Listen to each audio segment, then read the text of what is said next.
Following a developing story, this is out of Nicaragua, where more than a dozen priests have now been arrested recently, and Local 10's Hatzel Vela is following this. He has reaction from the Archdiocese of Miami. Hatzel. Christy, you talk to the Archbishop here in Miami. He'll tell you the Nicaraguan government, he says, is off the rails. You talk to members of the opposition, and they'll tell you they do not believe this will end anytime soon. The latest priest, Gustavo Sandino, was reportedly arrested following Mass on New Year's Eve in the town of Jinotega, about 3 hours north of the capital city of Managua. Quanto está avvenendo in Nicaragua.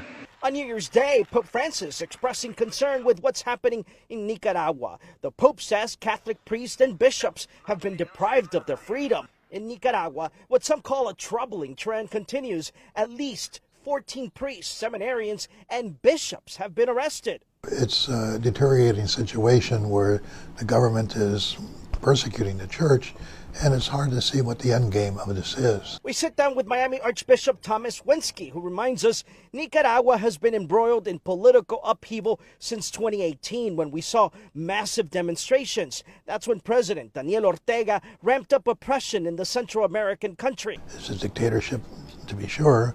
It's also one that's off the rails. Ortega, the former revolutionary, came back to power in 2007, and critics say since then, democracy has virtually disappeared. I spent here 21 months. Felix Maradiaga, now in exile, was one of several presidential candidates who was jailed. In 2021, Ortega eliminated any political opposition. What's happening now, he says, is something we've never seen before. It's unprecedented in Latin America. Ortega is trying to test the U.S. His argument seems to be that the U.S. is not strong enough to do anything real to stop him.